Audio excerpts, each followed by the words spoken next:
Now we're going to look at a whole series of loop chokes. Loop chokes are serious business. High level stuff, high percentage finishes, choke you out, all right? I remember the first time I really got loop choked, I was a brown belt and I kept getting loop choked over and over again, and then I started playing with them more and more as I got higher rank.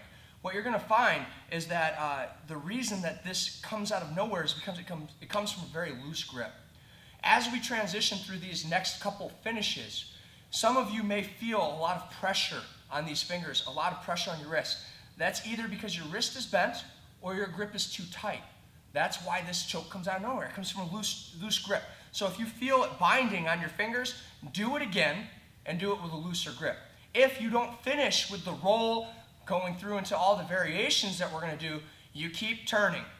You can keep tightening it up. Just because you didn't get it on the first roll doesn't mean that you're not going to get it, all right? So loose grips, make sure that you lead through, and the other thing that I'm not mentioning is that most of the time with your loop chokes, your arms extend, they don't compress. You're going to see what I mean here, okay?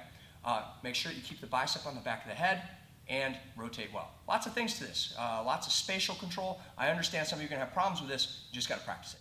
All right, there are literally hundreds of setups for these loop chokes, and I'm going to make some other videos for different setups, but what you're going to find is that the setup that you use is going to be dependent on the game that you play. I really like to use that foot on the hip snatch that I made a video previously, and I like to use it as an anti-passing thing. What you're going to find is that one, loose grip like we talked about, and two, bicep on the back of the head. When I get my bicep on the back of the head, it is literally the bicep and I'm dropping the shoulder. So you're going to want your shoulder lower than your elbow. You want it tilted like this. That's what's going to cradle their head so that they can't get it out, all right? So we're going to start with a four-finger in grip, palm towards the floor on the far lapel. I'm just going to take it over, turn your body just a little bit. Over here, all right, back up.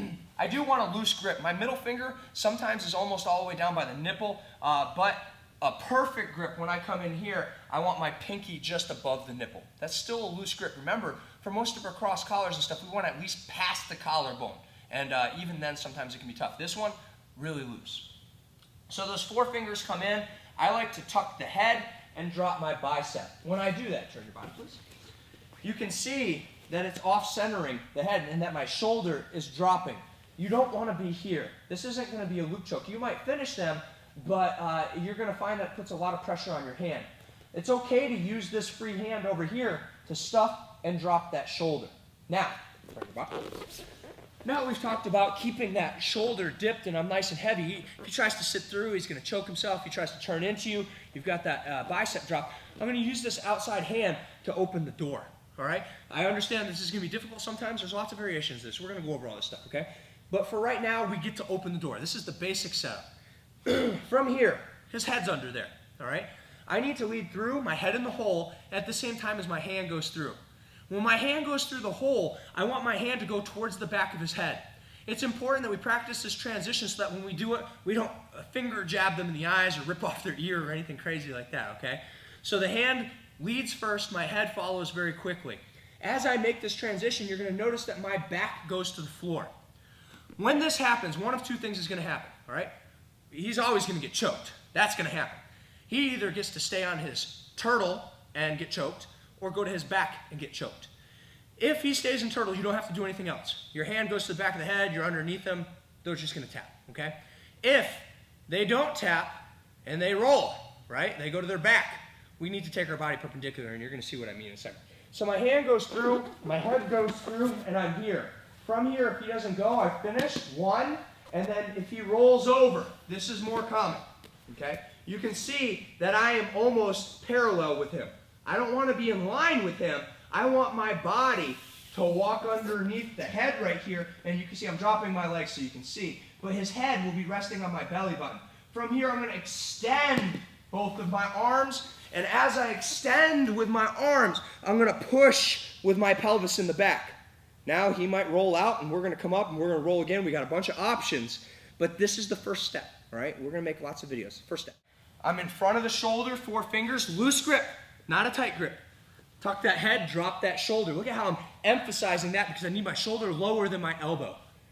Control, I'm opening. My hand is going to lead through with my head. And remember, my knuckles are going to go to the back of his neck. I didn't emphasize that last time. I come under. Oh, man. I straighten. There's one. he falls over, right? Look at how I'm parallel. I don't want to be parallel, I want to be perpendicular. They're two P words, but they mean totally opposite things, okay? So I'm gonna walk my pelvis in, I'm pushing right here. Guys, this can get to be serious business really quick.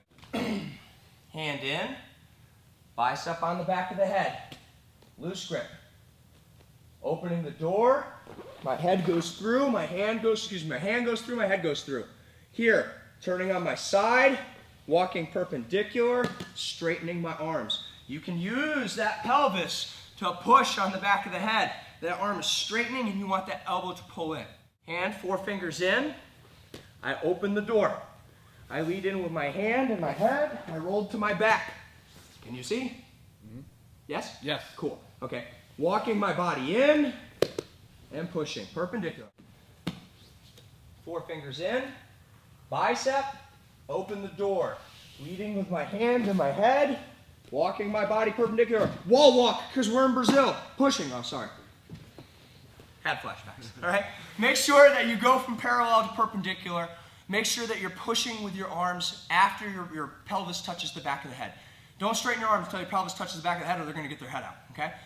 It's a pushing away with the arms, pelvis in, perpendicular. Make sure that at the beginning, you take a loose grip, your biceps on the back of the head, the shoulder is lower than the elbow. Make sure you lead with your hand, you don't poke them in the face. Make sure as you lead with your head that your head goes up. Guys, a lot of steps, a lot of moving parts. This is a more advanced type of submission, and I understand that. But when you master it, it opens up a lot of opportunities for you.